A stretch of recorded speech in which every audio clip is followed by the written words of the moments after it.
बिस्मिल्लाहिर्रहमानिर्रहीम। Thomas calculus 13 editions की हमने सीरीज स्टार्ट की थी, जिसमें प्रीवियस लेक्चर में हमने चैप्टर नंबर 8 एक्सरसाइज 8.1 के पहले 10 क्वेश्चन सॉल्व किए थे। तो उम्मीद करते हैं कि हमने आपको जो 10 क्वेश्चन सॉल्व करवाए थे आपको उन क्वेश्चन की अच्छे से समझ आई होगी। तो चलिए हम इस एक्सरसाइज 8.1 का क्वेश्चन नंबर 11 सॉल्व करते हैं। अब क्वेश्चन नंबर 11 में देखें कि हमें एक डेफिनेट इंटीग्रल दिया गया है, हमने क्या करना है, इसको एवेल्युएट करना है। तो इसको हम क्या करेंगे, सब्स्टिट्यूशन मेथड से सॉल्व करेंगे। तो फर्स्ट स्टेप हम क्या करेंगे, यहाँ पे आपके पास है 2x+1, हम इसको लेट करेंगे u के। तो चलें पहला स्टेप करते हैं, हम लेट करते हैं कि जो u है वो किसके इक्वल आ जाएगा, 2x+1 के। नेक्स्ट हम क्या करेंगे, इसका डिफरेंशियल लेंगे। अगर आप इसका डिफरेंशियल लेते हैं तो आपके पास आएगा du is equal to 2x का डेरिवेटिव 2 आएगा और 1 का 0 और साथ में ये dx लगा देंगे। अब यहाँ पे देखें कि क्वेश्चन में आपको चाहिए 4dx चाहिए, तो हमारे पास 2dx आ रहा है। तो इसको 4 करने के लिए हम क्या करेंगे, दोनों साइडों पे 2 से मल्टीप्लाई करवा देंगे। तो चलें 2 से मल्टीप्लाई करवाते हैं, तो हमारे पास आएगा 2du इज इक्वल टू, यहाँ 2 से मल्टीप्लाई होगा तो आपके पास आएगा 4dx आएगा। अब यहाँ पे देखिए हम डेफिनेट इंटीग्रल को सॉल्व कर रहे हैं। तो डेफिनेट इंटीग्रल की जो लिमिट्स होती है हम उसको भी क्या करेंगे, यू के अंदर कन्वर्ट करेंगे। तो नेक्स्ट स्टेप हमने क्या करना है, इसकी लिमिट्स को कन्वर्ट करना है किसमें, यू में। तो चले यहाँ पे देखें यू की वैल्यू हमारे पास क्या है, 2x+1। तो यहाँ पे लिखें when x is equal to 0, जब आप x की वैल्यू 0 रिप्लेस करते हैं तो u की वैल्यू आपके पास क्या आएगी, 1। नेक्स्ट आप क्या करें, नेक्स्ट इसकी लोअर लिमिट रिप्लेस करें -1। तो u वैसे का वैसे इज इक्वल टू x की जगह पे -1 रिप्लेस करते हैं तो -1 2 से मल्टीप्लाई होगा तो -2 आएगा, साथ में +1 वैसे का वैसे ही, और -2 + 1 आपके पास होता है -1। अब हमने सिंपल क्या करना है, सिंपल ये करना है कि हमने ये जो वैल्यूज निकाली हैं इसको इसके अंदर क्या करते हैं, रिप्लेस करते हैं। तो यहाँ पे देखें इंटीग्रेशन का साइन वैसे का वैसे ही आएगा। तो -1 की जगह पे क्या रिप्लेस करूंगा, -1 ही रिप्लेस करूंगा। तो 0 की जगह पे क्या रिप्लेस करूंगा, 1। तो नेक्स्ट देखें 1/1 प्लस 2x+1 को हमने लेट किया u के, तो ये u का क्या हो जाएगा, स्क्वायर। और यहाँ पे जो 4dx है तो देखें 4dx किसके बराबर है, 2du के। तो इसकी जगह पे आप लगा दें 2du।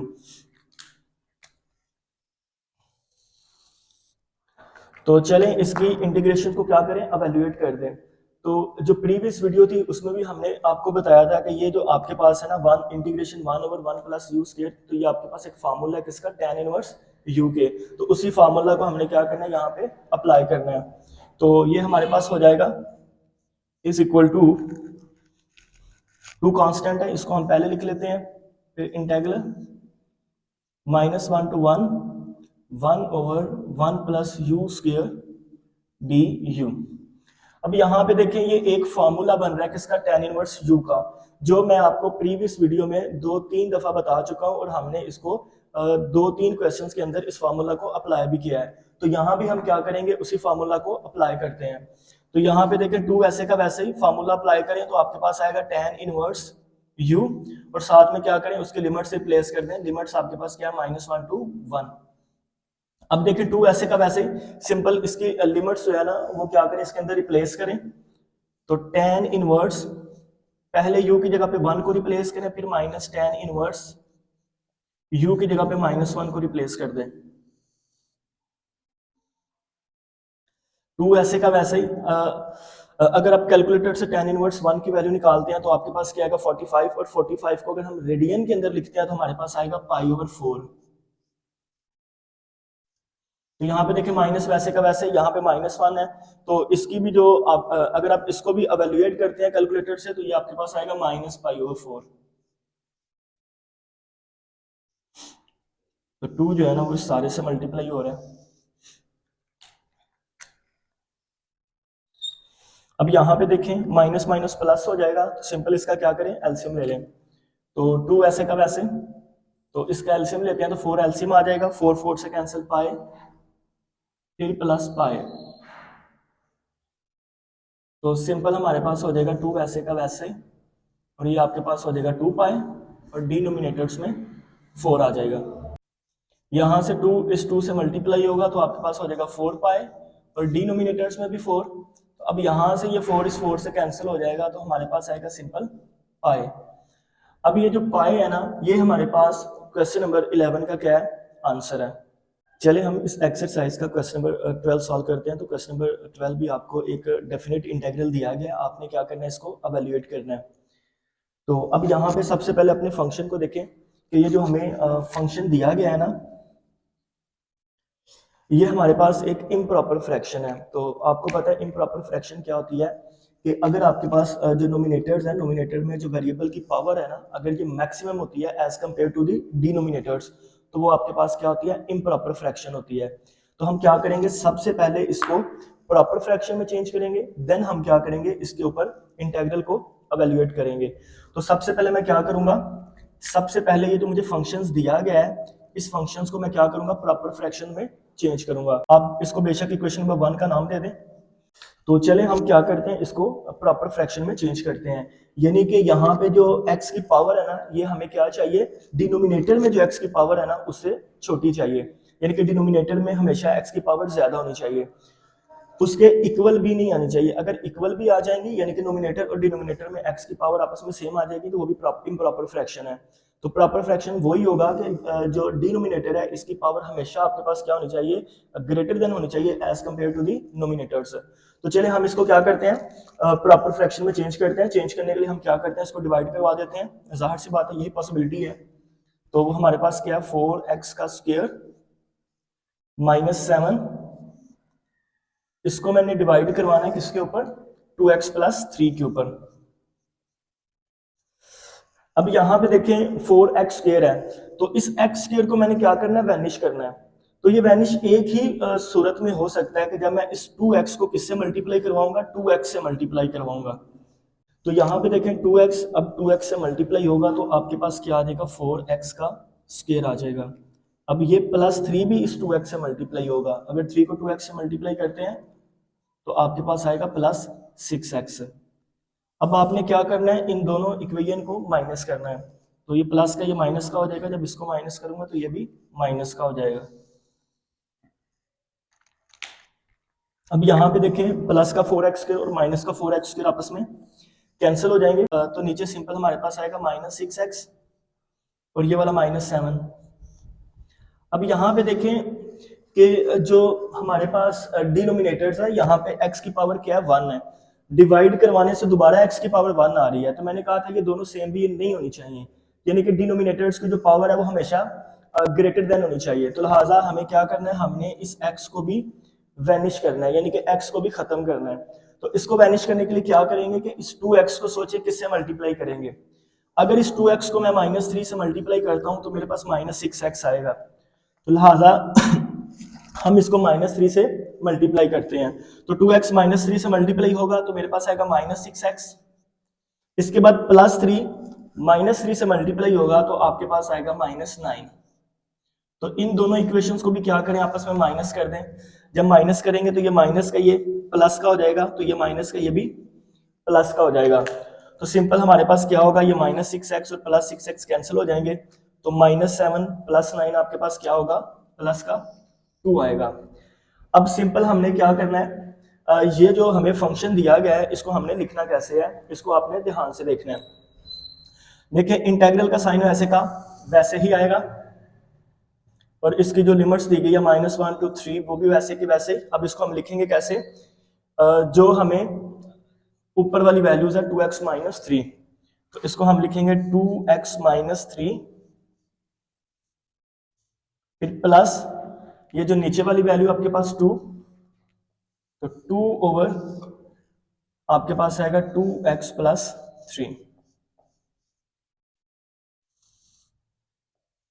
और साथ में ये dx वैसे का वैसे ही आएगा। अब हमने क्या करना है, अब हमने सिंपल इनकी इंटीग्रेशंस को अलग-अलग कर देना है। तो चलिए हम इसकी इंटीग्रेशन अलग-अलग करते हैं। हमारे पास आएगा integrations -1 to 3 2x - 3 dx plus इसकी इंटीग्रेशन भी अलग कर दें तो ये भी आएगा -1 to 3 2/2x+3 और साथ में dx आएगा।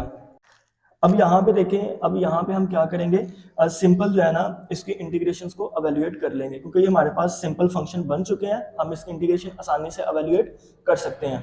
तो यहाँ पे देखें, यहाँ पे आपके पास क्या है, 2 है, तो 2 आपके पास वैसे का वैसे ही, क्योंकि ये इंटेग्रल से पहले आ जाएगा, और x है तो x की इंटीग्रेशन आपके पास क्या आती है, x²/2, क्योंकि x के ऊपर हम क्या करेंगे, पावर रूल को यूज करेंगे, तो पावर रूल यूज करना मैं आपको सिखा चुका हूं।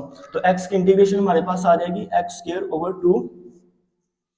अब यहाँ पे देखिए -3, तो 3 कांस्टेंट है, ये इंटीग्रल से पहले आ जाएगा, तो 1 की इंटीग्रेशन क्या होती है, x, तो ये हमारे पास हो जाएगा -3x, और साथ में इसके लिमिट्स लगा दें, इसकी लिमिट्स आपके पास क्या है, -1 to 3 प्लस। अब यहाँ पे देखें, हमने ये बात सीखी हुई है कि अगर डिनोमिनेटर्स का डेरिवेटिव नोमिनेटर्स में मौजूद है, तो हम क्या करते हैं, डिनोमिनेटर्स को लॉग नेचुरल की फॉर्म में लिखते हैं। तो डिनोमिनेटर्स में 2x+3, तो 2x+3 का डेरिवेटिव आता है 2, तो 2 नोमिनेटर्स में मौजूद है, तो हम इसको क्या करते हैं, लॉग नेचुरल की फॉर्म में लिखते हैं। हमारे पास आ जाएगा प्लस लॉग नेचुरल 2x+3, और साथ में क्या करें, इसकी लिमिट्स लगा दें, जो कि हमारे पास है -1 to 3। अब सिंपल हमने क्या करना है, सिंपल इसके अंदर अपने लिमिट्स को रिप्लेस करना है और अपने आंसर को तो अपना आंसर फाइंड करना है। तो सिंपल यहाँ पे देखें, 2 से कैंसिल हो जाएगा, डायरेक्ट इसके अंदर लिमिट रिप्लेस करें, तो पहले x² की जगह पे आप 3 को रिप्लेस करेंगे, तो अगर मैं 3 को रिप्लेस करता हूं तो 3 का स्क्वायर हो जाएगा, तो वो 9 -3, तो इसकी जगह पे भी क्या आ जाएगा, 3। अब माइनस इसकी लोअर लिमिट रिप्लेस करें, x की जगह पे -1 रिप्लेस करेंगे, -1 का स्क्वायर लेंगे तो +1 हो जाएगा, तो माइनस। तो यहाँ पे अब क्या करें, 3 वैसे का वैसे ही, x की जगह पे -1 रिप्लेस कर दें, और इसकी जगह पे भी क्या करें, इसकी वैल्यू रिप्लेस कर दें, लॉग नेचुरल वैसे का वैसे ही आएगा। तो यहाँ पे देखें, पहले x की जगह पे 3 रिप्लेस करेंगे, x की जगह पे 3 रिप्लेस करूंगा तो 3 2 से मल्टीप्लाई होगा, 6 आएगा, 6 में 3 ऐड कर दूंगा तो मेरे पास 9 हो जाएगा, यानी कि log natural 9 minus log natural, फिर आप इस x की जगह पे -1 रिप्लेस करेंगे, तो -1 को 2 से मल्टीप्लाई करेंगे तो -2 आएगा, तो -2 + 3 कितना होता है, +1 होता है, तो मेरे पास आ जाएगा लॉग नेचुरल 1। तो यहाँ पे हो जाएगा 9 -3 को 3 से मल्टीप्लाई किया तो 9 आ जाएगा, माइनस, तो 1 माइनस माइनस प्लस हो जाएंगे, 3 प्लस लॉग नेचुरल 9 माइनस, हमें पता है जो लॉग नेचुरल 1 होता है, लॉग नेचुरल 1 की वैल्यू क्या होती है, 0 होती है, तो प्लस का 9 माइनस का 9 कैंसिल हो जाएगा, 0 आ जाएगा, तो सिंपल हमारे पास हो जाएगा -1 + 3 कितना तक, -4 हो जाएगा, और प्लस लॉग नेचुरल 9 वैसे का वैसे ही आएगा। अगर मजीद इसको आगे आप सिंप्लीफाई करना चाहते हैं तो हम क्या करेंगे, -4 वैसे का वैसे प्लस लॉग नेचुरल, तो 9 है, इसको मैं लिख सकता हूँ 3 का स्क्वायर, तो -4, तो यहाँ पे क्या करना है, लॉग की प्रॉपर्टी यूज करें, इसकी पावर जो है वो पावर लॉग से पहले आ जाएगी, तो हमारे पास हो जाएगा 2 log नेचुरल 3। तो यही मेरे पास क्वेश्चन नंबर 12 का क्या है, आंसर है। अब हम इस एक्सरसाइज का क्वेश्चन नंबर 13 सॉल्व करते हैं। तो क्वेश्चन नंबर 13 को भी हमने वैसे सॉल्व करना है जैसे हमने प्रीवियस क्वेश्चंस को सॉल्व किया है। तो क्वेश्चन नंबर 13 में भी हमें एक इनडेफिनिट इंटेग्रल दिया गया है, हमने क्या करना है, इसके इंटेग्रल को एवेल्युएट करना है। तो इसको सॉल्व करने के लिए हम इसका फर्स्ट स्टेप क्या करेंगे, हम इसको रैशनलाइज करेंगे। तो चले फर्स्ट स्टेप हम क्या करते हैं, इसको रैशनलाइज करते हैं। तो मेरे पास आएगा इंटीग्रेशंस 1/1 - secant t, इसको मल्टीप्लाई भी कर दें किसके साथ, 1 + secant t, और साथ में डिवाइड भी कर देते हैं 1 + secant t, और साथ में ये dt आएगा। अब नेक्स्ट स्टेप हमने क्या करना है, नेक्स्ट जो ऊपर वाली वैल्यू है वो ऊपर वाले से मल्टीप्लाई होगी, और नीचे वाली वैल्यू नीचे वाले से मल्टीप्लाई होगी। तो 1 + secant t 1 से मल्टीप्लाई होगा, तो हमारे पास 1 + secant t ही आएगा, और डिनोमिनेटर्स में देखें तो डिनोमिनेटर्स में ये बेसिकली एक फार्मूला बन रहा है a - b × a + b का, यानी कि यहाँ पे 1 - secant t × 1 + secant t। तो हमें पता है कि जो हमारे पास a - b × a + b का फार्मूला होता है वो किसके बराबर होता है, a² - b के स्क्वायर के। तो यहाँ पे देखें जो 1 है ना ये किसको डिनोट कर रहा है, ए को, और जो सेकंड टी है ये किसको डिनोट कर रहा है, बी को। तो 1 का स्क्वायर लेते हैं हमारे पास 1 ही आएगा, माइनस सेकंड टी। अगर हम सेकंड टी का स्क्वायर लेते हैं तो हमारे पास आ जाएगा सेकंड स्क्वायर टी, और साथ में डी टी आएगा, इंटीग्रेशन। नेक्स्ट हम करते हैं इंटीग्रेशन वैसे की वैसे, 1 plus second T over 1 minus, अब यहाँ पे देखें सेकंड स्क्वायर टी है, तो हमें पता है कि जो सेकंड स्क्वायर टी होता है ना ये आपके पास किसके इक्वल होता है, और यहाँ पे मैं साइड पे लिख देता हूँ कि सेकंड स्क्वायर टी की जो वैल्यू होती है वो हमारे पास होती है 1 प्लस tan स्क्वायर टी। अब हमने क्या करना है, सेकंड स्क्वायर टी की वैल्यू को यहाँ पे रिप्लेस करना है। तो चलिए हम यहाँ पे सेकंड स्क्वायर टी की वैल्यू रिप्लेस करते हैं, तो हमारे पास आएगा 1 plus tan square T D T. तो नेक्स्ट देखें, बाहर माइनस है तो अंदर वाले साइन क्या होंगे, चेंज हो जाएंगे। तो हमारे पास सिंपल आएगा इंटीग्रेशंस 1 प्लस सेकंड टी, और डिनोमिनेटर्स में आएगा 1 माइनस 1, और ये प्लस का ये भी क्या हो जाएगा माइनस का, और साथ में आएगा tan स्क्वायर टी और ये डी टी। अब यहाँ पे देखें पॉजिटिव 1 और माइनस 1 आपस में क्या हो जाएंगे, कैंसिल हो जाएंगे। तो हमारे पास सिंपल क्या आएगा, इंटीग्रेशन 1 प्लस सेकंड टी, और डिनोमिनेटर्स में आएगा माइनस tan स्क्वायर टी।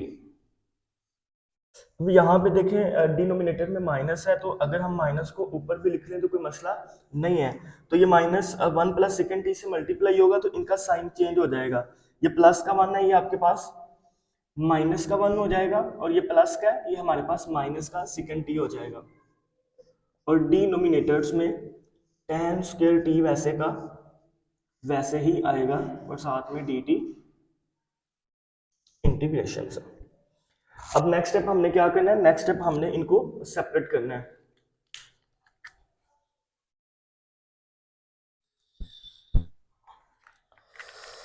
तो चलिए हम इनको सेपरेट करते हैं, तो हमारे पास हो जाएगा इंटीग्रेशंस। तो मैं क्या कर रहा हूँ, मैं इनकी इंटीग्रेशंस को भी डायरेक्टली क्या कर रहा हूँ, सेपरेट कर रहा हूँ, यानी कि -1 ओवर tan स्क्वायर टी की भी इंटीग्रेशन अलग कर रहा हूँ, minus second T over tan square T की भी इंटीग्रेशंस अलग कर रहा हूँ। तो मेरे पास आएगा -1 over tan square T D T minus integration second T over tan square T, और साथ में ये डी टी। नेक्स्ट स्टेप क्या करते हैं, नेक्स्ट स्टेप देखें, हमारे पास है -1 ओवर tan स्क्वायर टी। अगर हम इसका रेसिप्रोकल लेते हैं, -1 ओवर tan स्क्वायर टी का जो रेसिप्रोकल होता है वो हमारे पास होता है cot स्क्वायर टी। ये माइनस वैसे का वैसे, और 1 ओवर tan स्क्वायर टी का रेसिप्रोकल आएगा cot स्क्वायर टी, और साथ में ये आएगा डी टी, और इंटीग्रल का साइन वैसे का वैसे ही आएगा माइनस। अब सेकंड टी है तो सेकंड टी का रेसिप्रोकल क्या होता है, सेकंड टी का रेसिप्रोकल होता है 1 ओवर cos टी। तो इसकी जगह पे लगा देते हैं 1 ओवर cos टी ओवर, अब यहाँ पे देखिए tan स्क्वायर टी है, तो हमें पता है tan स्क्वायर टी का क्या फार्मूला होता है, tan का फार्मूला होता है साइन ओवर cos, तो यहाँ पे स्क्वायर है तो ये हमारे पास आएगा sine square T over cos square T, और साथ में ये dt वैसे का वैसे ही आएगा। नेक्स्ट स्टेप देखें, ये माइनस है, इसको मैं क्या करता हूँ, इंटीग्रल से पहले लिख लेता हूँ, तो cot square T dt minus integrations 1 over cos T वैसे का वैसे ही आएगा। तो इसको मैं क्या करूंगा, इसको मैं मल्टीप्लिकेशन में चेंज करूंगा। जब इसको मैं मल्टीप्लिकेशन में चेंज करूंगा तो इसकी जो नीचे वाली वैल्यूज है ये क्या हो जाएंगी, शफल हो जाएंगी, यानी कि इंटरचेंज हो जाएंगी। तो ये sine square T over cos square T है, तो ये आपके पास क्या हो जाएगा, cos square T over sine square T, और साथ में dt वैसे का वैसे ही आएगा। अब यहाँ पे देखें कि ये cos t इस cos t से कैंसिल हो जाएगा, तो आपके पास एक cos t बचेगा। अब यहाँ पे cot स्क्वायर t है, तो हमने यहाँ भी एक फार्मूला डिस्कस किया हुआ है कि जो हमारे पास कोसिकेंट स्क्वायर टी होता है ना, वो आपके पास बराबर होता है 1 प्लस कॉट स्क्वायर टी के। तो अगर हम वहां से कॉट स्क्वायर टी की वैल्यू निकालना चाहते हैं तो 1 इस साइड पे आके माइनस हो जाएगा, यानी कि हमारे पास जो कॉट स्क्वायर टी की वैल्यू आएगी वो आएगी कोसिकेंट स्क्वायर टी माइनस 1। तो यहाँ पे हम क्या करते हैं, इसकी वैल्यू रिप्लेस कर देते हैं, minus integration cosecant square T -1 और साथ में आएगा डी टी माइनस इंटीग्रेशन, तो ये हमारे पास हो जाएगा cos T over sine square T.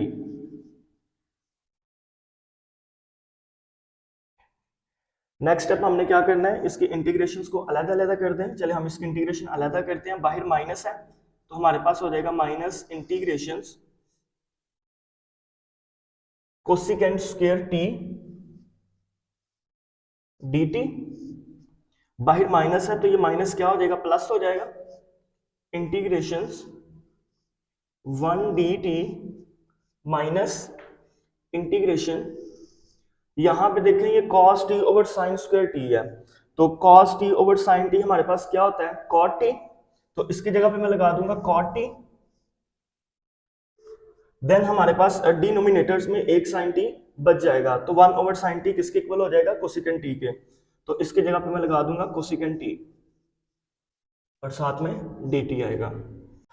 चले इसको नेक्स्ट जो है ना वो मैं यहाँ पे सॉल्व करने लगा हूं। अब यहाँ पे देखिए माइनस का साइन वैसे का वैसे ही रहेगा। अब हमें पता है कि यहाँ पे कोसिकेंट स्क्वायर टी है और कोसिकेंट स्क्वायर टी की इंटीग्रेशन क्या होती है, माइनस कॉट टी, तो इसकी जगह पे लगा देंगे माइनस कॉट टी, आगे प्लस वैसे का वैसे, और 1 की अगर आप इंटीग्रेशन लेते हैं तो आपके पास सिंपल टी आएगी, इसके बाद माइनस वैसे का वैसे, और अगर हम कॉट टी और कोसिकेंट टी की इंटीग्रेशन लेते हैं तो वो हमारे पास क्या होती है, वो हमारे पास होती है माइनस कोसिकेंट टी और साथ में प्लस सी आ जाएगा। तो ये बेसिकली फार्मूलाज हैं जो हमने यहाँ पे क्या किए हैं, यूज किए हैं। तो ये फार्मूलाज आपने पहले याद कर लेने हैं, इसके बारे में मैं फर्स्ट लेक्चर में बता चुका हूँ। तो चलें यहाँ पे इसको मजीद सिंप्लीफाई करते हैं, माइनस माइनस से मल्टीप्लाई होगा प्लस हो जाएगा, तो हमारे पास आएगा कॉट टी प्लस टी वैसे का वैसे, तो माइनस माइनस प्लस हो जाएगा कोसिकेंट टी और साथ में प्लस कांस्टेंट सी। तो यही मेरे पास क्वेश्चन नंबर 13 का क्या है, आंसर है। चले हम इस एक्सरसाइज का क्वेश्चन नंबर 14 सॉल्व करते हैं। तो क्वेश्चन नंबर 14 में भी हमें एक इनडेफिनिट इंटीग्रल दिया गया है, हमने इसको एवेलुएट करना है। तो हमारे पास है integration cosecant t sine 3t dt। तो पहला स्टेप हम क्या करते हैं, हमें पता है जो कोसिकेंट टी है इसका रेसिप्रोकल क्या होता है, 1 ओवर साइन टी। तो सबसे पहले हम क्या करते हैं, इसकी जगह पे इसकी वैल्यू रिप्लेस करते हैं, तो इंटीग्रेशन वैसे क्या वैसे ही इंटीग्रल का साइन आएगा, कोसिकेंट टी इसका रेसिप्रोकल हो जाएगा 1 ओवर साइन टी और साथ में साइन 3t वैसे का वैसे ही आएगा और डी टी। नेक्स्ट स्टेप आपने क्या करना है, साइन 3t 1 से मल्टीप्लाई होगा तो हमारे पास साइन 3t आएगा, तो यहां पे हम लिख देते हैं इंटीग्रेशन साइन 3t और डिनोमिनेटर्स में आएगा साइन t और साथ में dt आएगा।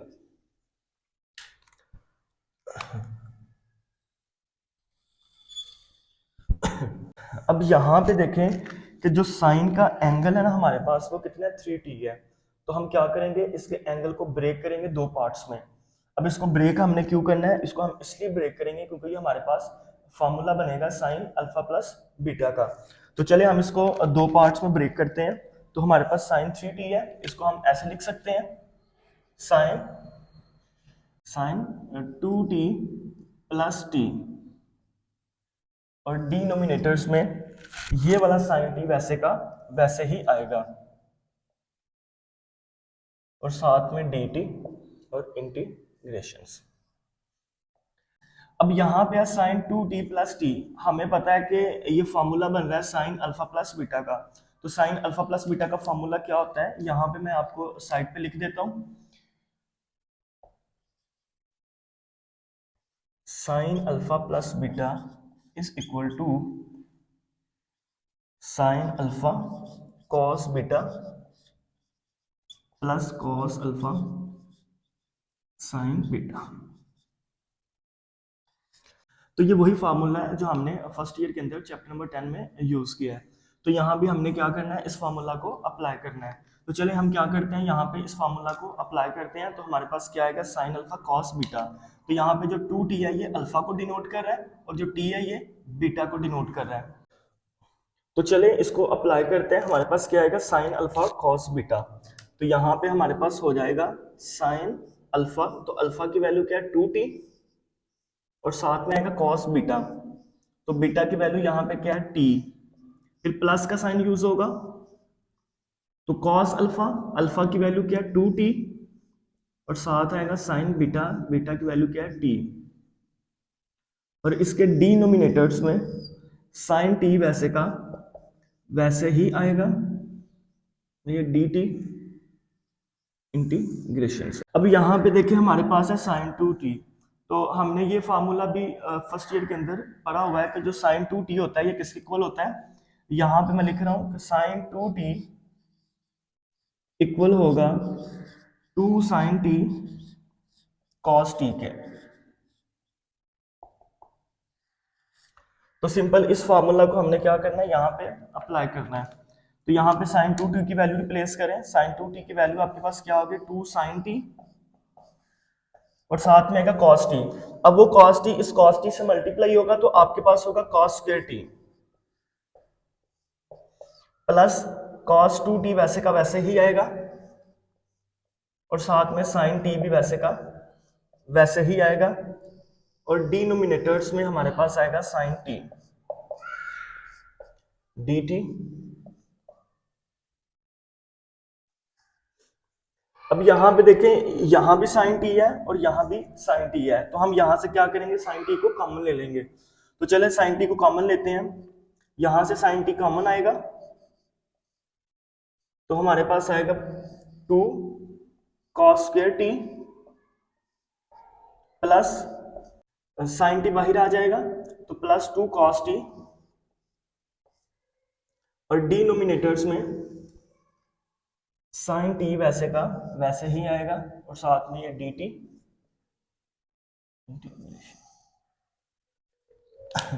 अब यहां पे देखें, ये sin t इस sin t से क्या हो जाएगा, कैंसिल हो जाएगा।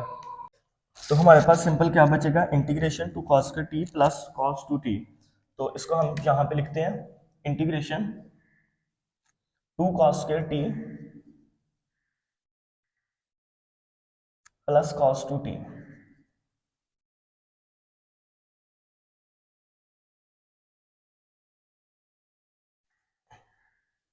नेक्स्ट स्टेप हमने क्या करना है, नेक्स्ट स्टेप हम ये करते हैं कि इनकी इंटीग्रेशंस को अलग अलग करते हैं। तो चलिए हम इनकी इंटीग्रेशन अलग अलग कर देते हैं। 2 तो कांस्टेंट है, ये इंटीग्रल से पहले आएगा, तो integration cos square t dt plus integration cos 2t और साथ में dt आएगा। अब यहाँ पे देखें आपके पास है cos 2t, तो cos 2t की तो इंटीग्रेशन मुझे बताया कि हमारे पास आएगी sin 2t। तो देन हम उसके एंगल को एंगल का डेरिवेटिव लेके इसके नीचे डिवाइड करवा देंगे। अब यहाँ पे है cos स्क्वायर t। अब ये हमारे लिए मसला पैदा कर रहा है क्योंकि स्क्वायर की जो cos स्क्वायर t की इंटीग्रेशन मेरे पास अवेलेबल नहीं है, तो लिहाजा मैं क्या करूंगा, इस स्क्वायर को पहले रिड्यूस करूंगा इसकी पावर 1 में। तो इसको रिड्यूस करने के लिए हम यहाँ पे एक फार्मूला यूज करेंगे cos 2t का। तो जो cos 2t होता है ये हमारे पास बराबर होता है 2 cos स्क्वायर t माइनस 1 के। अब ये फार्मूला हमने फर्स्ट ईयर के अंदर डिस्कस किया हुआ है। तो यहां से हम क्या करते हैं, cos स्क्वायर t की वैल्यू निकाल लेते हैं। तो ये -1 इस साइड पे आके प्लस का 1 हो जाएगा, तो हमारे पास हो जाएगा 1 प्लस cos 2t,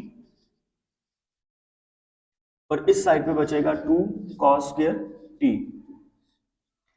अब यहाँ पे देखिए हमें cos स्क्वायर t की वैल्यू चाहिए, तो cos स्क्वायर t इसी साइड पे रहेगा, इसके साथ 2 मल्टीप्लाई हो रहा है, ये इस साइड पे आके डिवाइड हो जाएगा।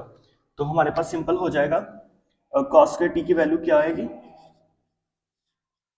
ये 2 इसके नीचे आके डिवाइड हो जाएगा, यानी कि 1 प्लस cos 2t, और 2 इसके नीचे डिवाइड हो जाएगा। चलिए अब हम क्या करते हैं, कॉस का टी की वैल्यू को इसके अंदर रिप्लेस करते हैं। तो यहाँ पे देखें टू वैसे का वैसे ही आएगा, इंटीग्रेशन कॉस स्क्वायर टी है तो कॉस स्क्वायर टी की वैल्यू क्या है, 1 plus cos two T over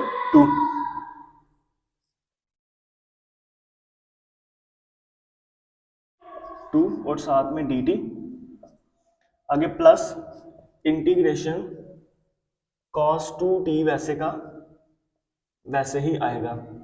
अब यहाँ पे देखें टू हमारे पास कांस्टेंट है, इसको इंटीग्रल से पहले लिख लें तो ये हमारे पास हो जाएगा 2/2 integrations 1 plus cos two T D T plus integrations cos two T D T.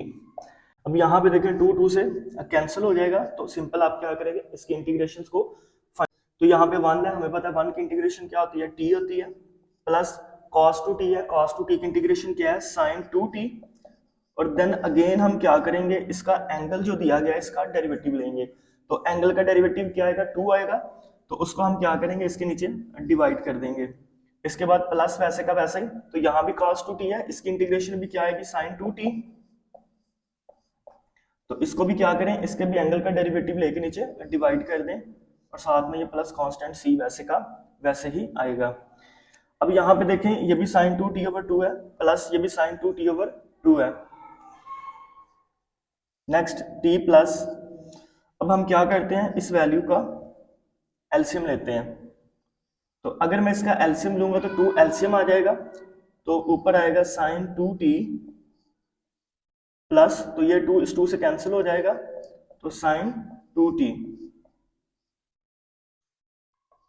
और साथ में प्लस कांस्टेंट c हो जाएगा, is equal to t plus, अब देखिए sin 2t plus sin 2t हमारे पास हो जाएगा 2 sin 2t, तो यहां पे लिख देते हैं 2 sin 2t, तो डिनोमिनेटर्स में 2 वैसे का वैसे ही आएगा और साथ में प्लस c। अब यहाँ पे देखें ये 2 इस 2 से कैंसिल हो जाएगा, तो हमारे पास सिंपल क्या आएगा, t प्लस 2 2 से कैंसिल हो गया, सिंपल आएगा sin 2t, और साथ में प्लस कांस्टेंट c। अभी ये मेरे पास क्वेश्चन नंबर 14 का क्या है, आंसर है।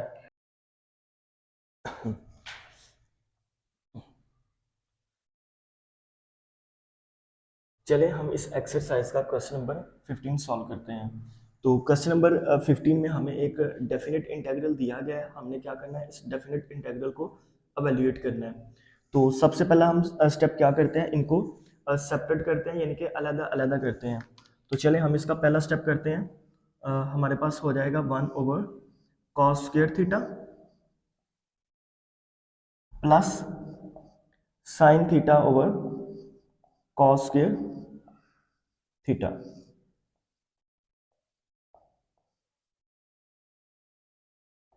डी थीटा, और साथ में ये इंटीग्रल का साइन लिमिट 0 से π/4।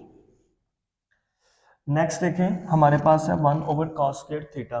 अब हमें पता है कि 1/cos² थीटा का रेसिप्रोकल क्या होता है, sec² थीटा, तो इसकी जगह पे हम क्या करेंगे, sec² थीटा लगाएंगे,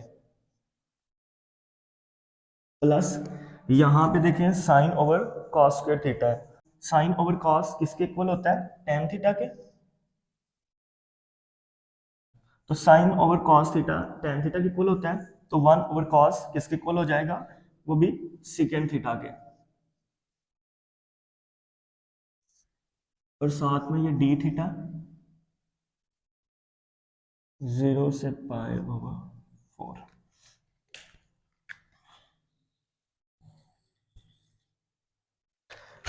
नेक्स्ट स्टेप हमने क्या करना है, नेक्स्ट हमने सिंपल इनकी जो इंटीग्रेशन है वो सेपरेट करनी है, यानी कि अलग अलग करनी है। तो चले हम इनको अलग करते हैं। हमारे पास आएगा simple integration sec² theta D theta, और इसकी लिमिट्स क्या है, 0 to π/4। अब नेक्स्ट क्या करें, इसकी इंटीग्रेशन भी अलग कर दें, प्लस का साइन वैसे का वैसे, तो integration limit 0 to π/4 tan theta secant theta,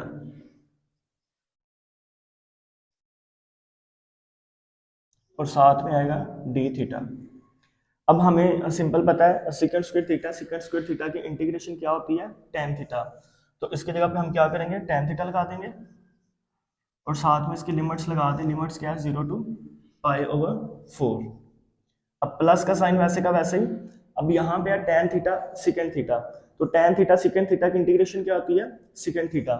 तो इसकी जगह पे क्या करते हैं, सेकंड थीटा लगा दें और साथ में उसकी लिमिट्स लगा दें 0 to π/4। अब सिंपल हमने क्या करना है, इनकी लिमिट्स को रिप्लेस करना है। तो सबसे पहले हम रिप्लेस करते हैं tan थीटा की जगह पे π/4 को रिप्लेस करेंगे।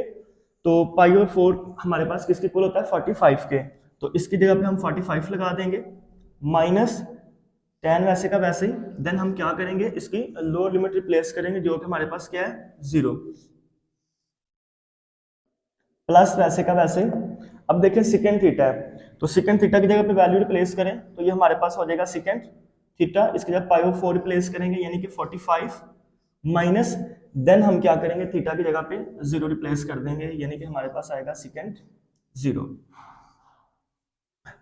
अब हमने सिंपल क्या करना है, हमने सिंपल कैलकुलेटर से इनकी वैल्यू निकालनी है और इसको सिंप्लीफाई करना है।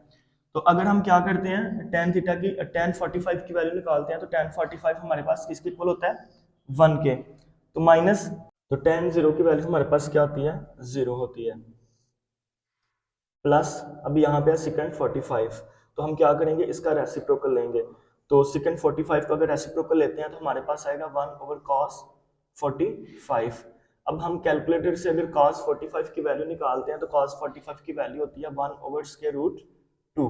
अगर हम इसको थोड़ा सा सिंपलीफाई करते हैं तो ये हमारे पास हो जाएगा √2/1। तो √2 को 1 पे डिवाइड करेंगे तो √2 ही आएगा।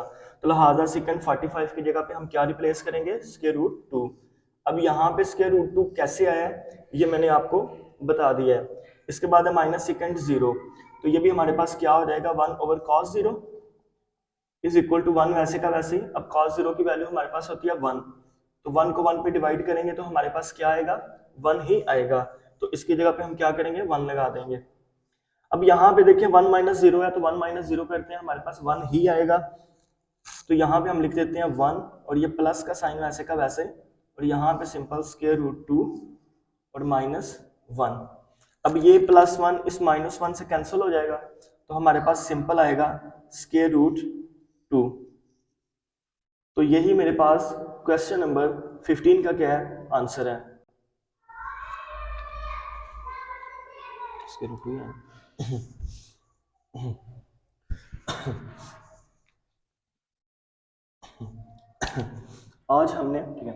आज हमने Thomas calculus 13 edition chapter number 8 exercise 8.1 के 5 क्वेश्चन सॉल्व, यानी कि क्वेश्चन नंबर 11 से लेके क्वेश्चन नंबर 15 तक के जो क्वेश्चन है इनको हमने क्या किया, सॉल्व किया है। अगर आज के लेक्चर में आपको कोई भी क्यूरी है तो आप कमेंट सेक्शन में हमसे पूछ सकते हैं। तो आज के लिए इतना ही, अपना ख्याल रखिएगा, दुआओं में याद रखिएगा। अल्लाह हाफिज।